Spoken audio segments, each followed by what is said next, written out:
classroom layout of Group 4. This is designed for students to be able to learn better, feel more comfortable, and work well together. First, let's talk about the student disc. We put discs in groups. This helps students to talk with each other, share ideas, and work as a team. Group sitting also makes it easier for students to help one another and build friendship. When students work together, they can feel more confident and learn from each other. Next, the teacher's table is placed at the back of the classroom. This is different from the usual design. We want the student to feel like they are in charge of their learnings. The teacher will see every time and will still guide them, but students are free to explore and express their ideas. This gives students more voice and responsibility. The board is in front of the classroom. It is easy to see for all students. The two-door means that they are able to improve safety, organization, and learning flexibility. They are able quick evacuation in case of emergency, streamline entry and exit, and also enhance airflow. There are many windows on the left and right sides of the classroom. This brings in the fresh air and sunlight, which help keep the classroom cool and bright. A fresh and comfortable classroom helps students to focus and feel happy. We also included a comfort room inside the classroom. This is helpful because students don't need to leave the building to use the restroom. It saves time and keeps them safe, especially during the bad weather or emergencies. In summary, our classroom design supports student voice by letting them speak and share ideas, choice by letting them choose where and how they learn, and interaction by encouraging teamwork and group learning.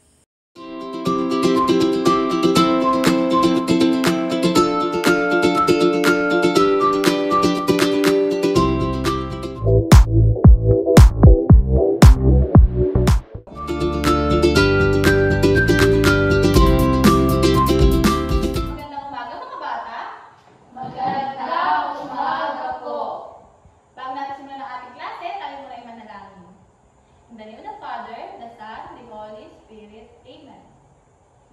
Angel of God, my guardian dear, to hold God's love, to makes me hear. Ever this day be at my side, to rule and guide. Amen.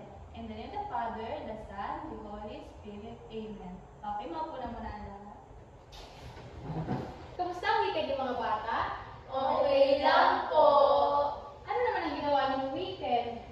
Naglaro. Ngayon naman, bago tayo magsimula sa ating klase, tayo muna iaawit ng isang pampasiglang kanta. Okay, ako muna bago kayo, okay? Mathematics, mathematics, how it is, how it is. It is so exciting and so interesting. I love math, I love math. Isa pa. Mathematics, mathematics, how it is, how it is. It is so exciting and so interesting. I love math, I love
2, 3, 4, 5, 6, 7. So, ang sagot ay?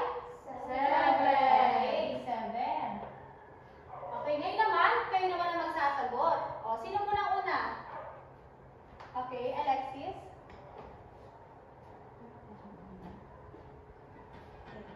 1, 2, 3, 4, 5, 6. Okay, magaling. Next naman. Okay, Cassie?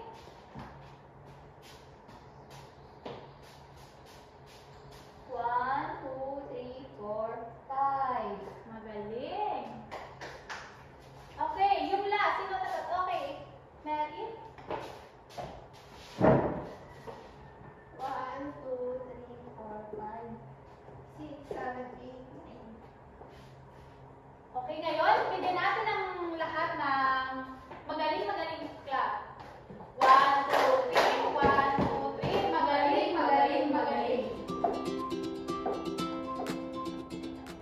Ngayon naman, dadako tayo sa subtraction. Kung kanina, nagaan tayo, ngayon naman ay magbabawas tayo. So, halimbawa dito sa una, 6 minus 5. So, yung 6 is babawasan natin 5. So, 1, 2, 3, 4, 5. So, ilan na natira?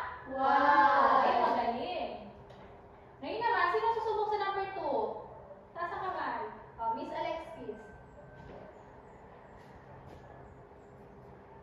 4 minus 2? 1, 2, 3, 4. Babawasan ng 2.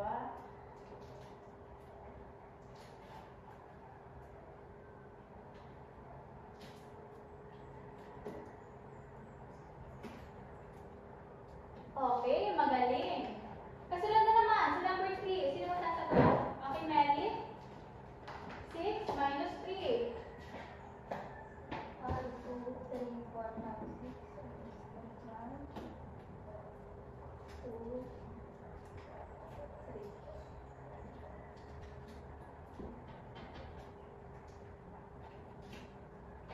3. So, ang sagot ay 3. Magaling. O, sa last number. Okay, Cassie? So, 8 minus